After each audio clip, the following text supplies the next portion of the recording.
Assalamualaikum warahmatullahi wabarakatuh. Alhamdulillahirabbil alamin. Wa bihi nasta'in wa ala umuri dunya waddin. Wassalatu wassalamu ala sayyidil mursalin wa ala alihi wa ashabihi ajmain, amma ba'du.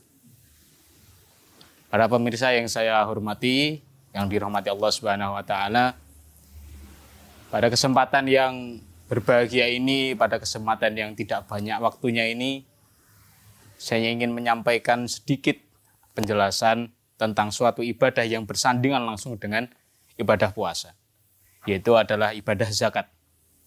Zakat termasuk dari salah satu rukun Islam. Artinya zakat itu adalah ibadah yang sangat penting. Namun kebanyakan dari kita itu sering melupakan zakat tersebut. Dalam beberapa ayat Al-Quran, zakat sering sekali disandingkan dengan sholat. Dalam salah satu contohnya adalah aqimus shalah wa atuz zakat. Dirikanlah sholat dan sampaikanlah zakat. Laksanakan zakat. Kalau kita mengenal sholat itu sebagai imaduddin atau tiangnya agama, maka mungkin kita bisa mengartikan zakat itu sebagai jidaruddin atau temboknya agama. Oke lah kalau kita semisal di situ sholatnya rajin, sholat kita nggak pernah bolong, bahkan kita sering melakukan ibadah-ibadah sunnah yang lain, ibadah-ibadah sholat sunnah yang lain seperti sholat duha, sholat tahajud, sholat qobliyah, ba'diyah. Namun apalah arti sebuah pusaka atau apalah arti sebuah tiang kalau di bangunan tersebut tidak ada temboknya? Pasti kita akan merasakan kedinginan ketika hujan, pasti kita akan merasakan panas ketika musim kemarau. Maka zakat pun juga itu dianggap penting. Ketika kita membahas zakat, pasti kita juga harus mengetahui apa itu arti zakat tersendiri. Secara lughatan atau secara bahasanya, zakat itu berarti at-tathhir atau mensucikan. Dan secara syara atau wasyar'annya, secara syariat itu diartikan sebagai ma yukhraju an malin au badanin ala wajhin maksusin, yaitu adalah sesuatu yang dikeluarkan baik berupa harta benda atau dari diri kita untuk sesuatu yang sudah dijelaskan oleh syariat. Lalu kita pasti mengenal ada beberapa jenis zakat. Kalau yang secara umum atau secara globalnya kita itu mengenal ada dua bagian zakat. Bagian zakat yang pertama itu adalah zakatul mal atau zakat harta benda. Itu berupa entah di situ emas perak atau di sini sekarang rupiah, itu juga bisa berupa panen beras dan juga hewan ternak dan masih banyak lagi.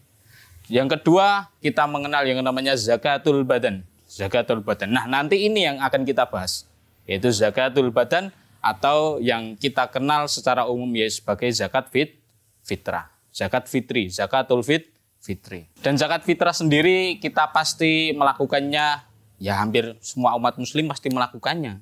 Bukan pastinya sih, seharusnya umat muslim itu seharusnya melakukan zakat fitrah yang dilaksanakan 1 tahun sekali atau bertepatan ketika kita menemui tanggal 1 Syawal di setiap tahunnya. Ketika zakat fitrah ini dilaksanakan dengan baik dan benar, maka saya mengingat salah satu dawuhnya ulama yang disebutkan dalam kitab Syarah Yaqutun Nafis.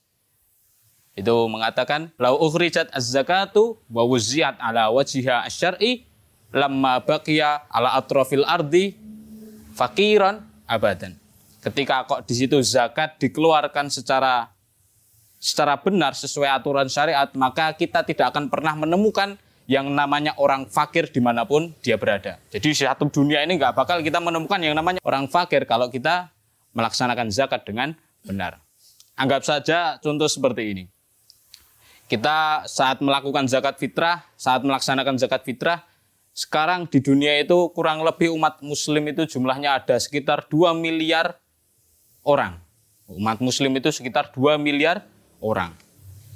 Ketika ambillah kita yang wajib zakat itu separuhnya, berarti ada 1 miliar orang. Ketika 1 miliar orang itu kok di situ melakukan zakat fitrah, satu orang di situ melakukan zakat fitrah, yang mana zakat fitrah itu paling tidak kita melaksanakannya atau membayarnya sebanyak 1 sok, ketika dirupiahkan maka kurang lebih sekitar 25.000 sampai 30.000. Nah, tinggal kita kalikan saja 30.000 dikalikan 1 miliar orang. Berapa jumlahnya?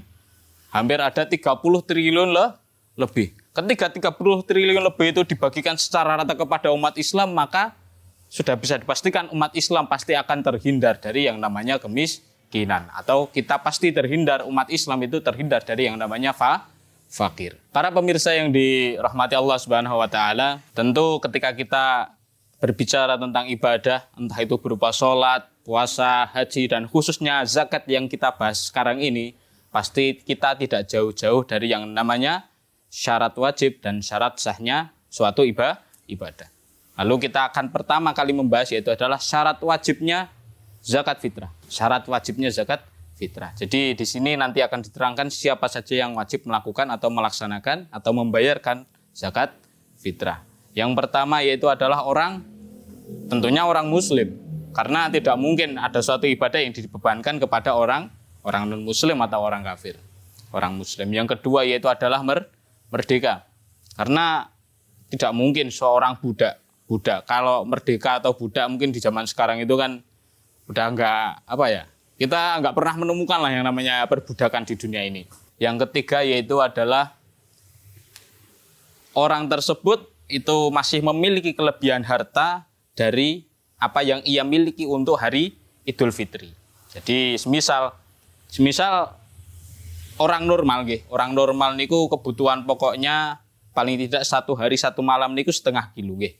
Satu hari 1 malam niku setengah kilo. Berarti kalau di rumah niku ada berapa orang ya berarti misal kalau keluarga berencana berarti 4 orang tuh nggih. Ayah, ibu, 2 anak. Berarti kalau di rumah ada harta lebih dari 2 kilo beras gitu. Atau kalkulasinya atau kursnya itu ada lebih dari 2 kilogram beras, maka dia mempunyai kewajiban untuk zakat fitrah. Niku yang kedua. Yang ketiga yang seperti itu. Kemudian yang keempat, sesuatu yang menyebabkan dia wajib membayar zakat fitrah yaitu adalah menemukan sebagian hari di bulan Ramadan dan menemukan sebagian hari di bulan Syawal.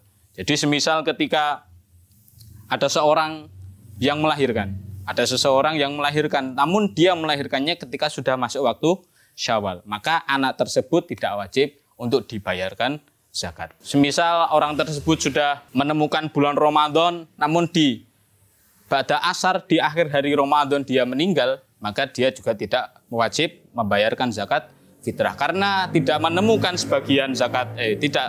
sebagian bulan Ramadan dan sebagian bulan Syawal.